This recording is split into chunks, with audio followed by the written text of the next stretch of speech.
Good morning, I'm Dr. Craig Preterelli. This morning we're going to be discussing forensic neuropathology.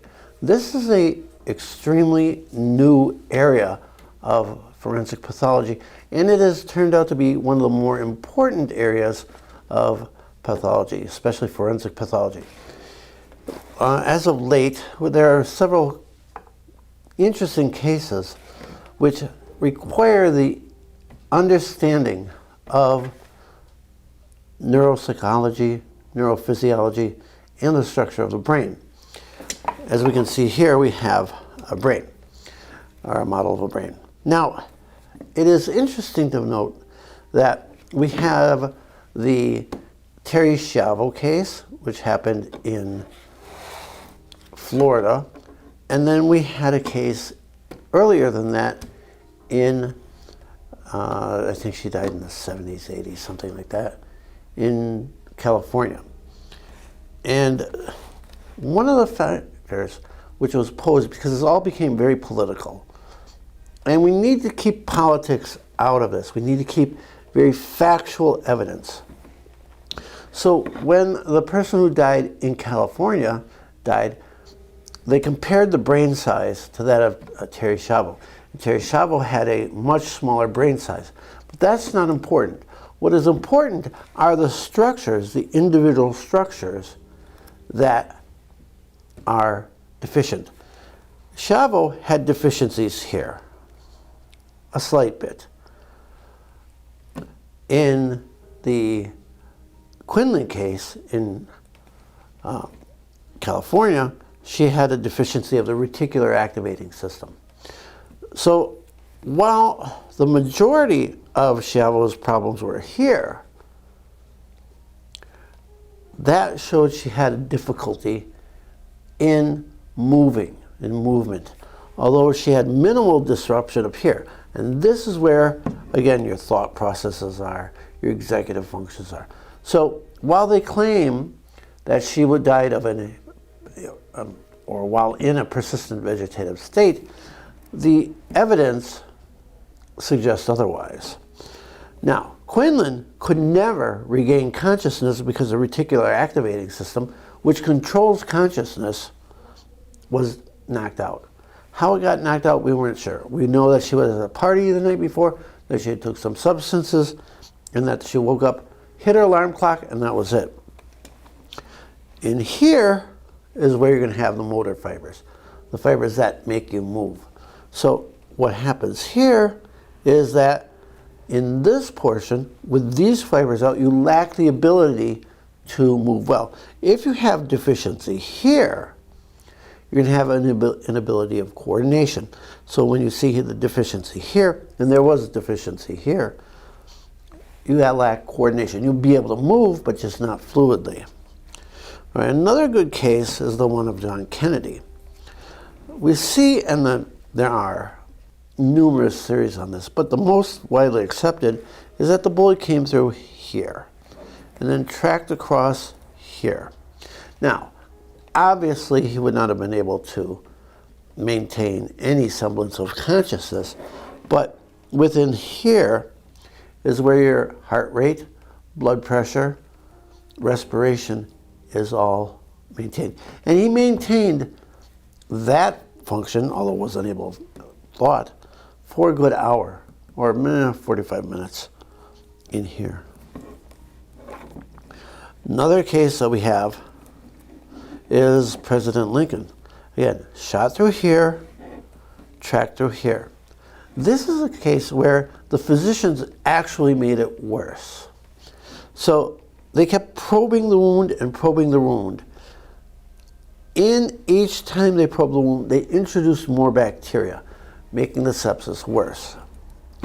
So had Lincoln's injury occurred today, he may have survived, because none of the structures here, which were important in maintaining life, were damaged. Now, what else do we see?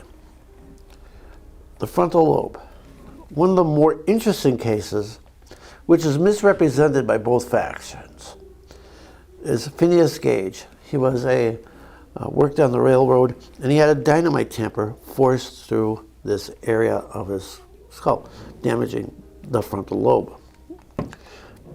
And this is also very important, as I'm acquainted with one case in particular where I've had to testify numerous times, is that this will cause you to make decisions, either appropriate or inappropriate, but lacking this, you don't have an inhibitory function as well.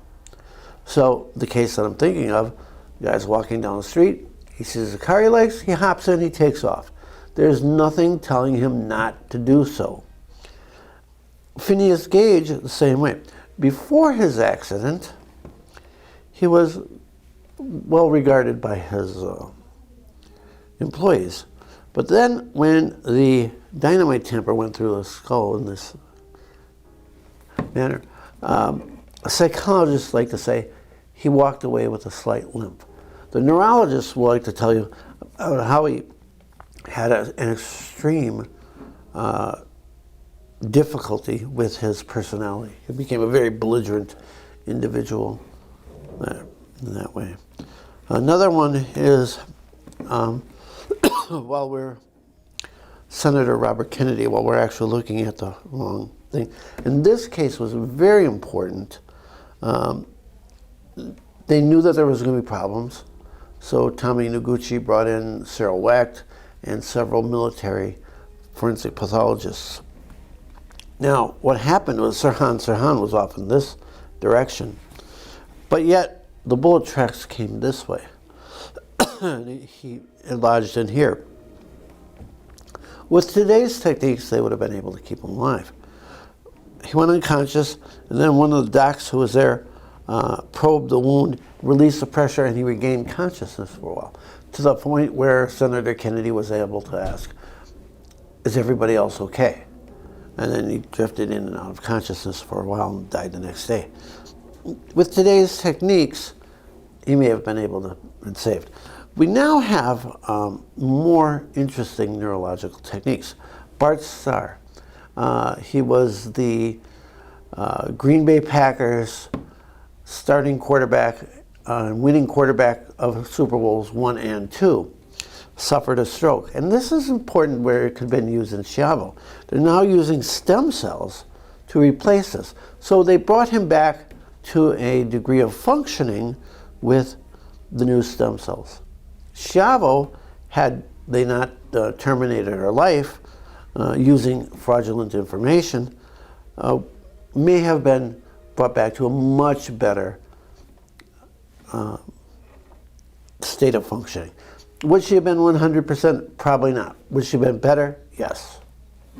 In forensic neuropathology, one of the more important things that we must come to is the age of the disease. A lot of times what you'll see is you'll have a liquefactive necrosis in here. That's going to suggest of several weeks injury. Other times you'll have cavitation, and in certain degrees, depending on the type of injury, for example, Alzheimer's disease, you're going to have an accumulation of neurofibrillary plaques and tangles, which you're only going to see under the microscope.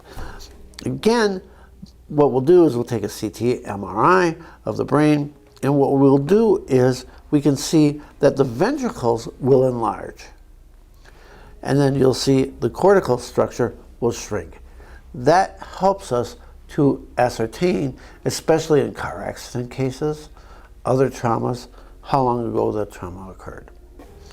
Thank you. I enjoyed speaking with you this morning.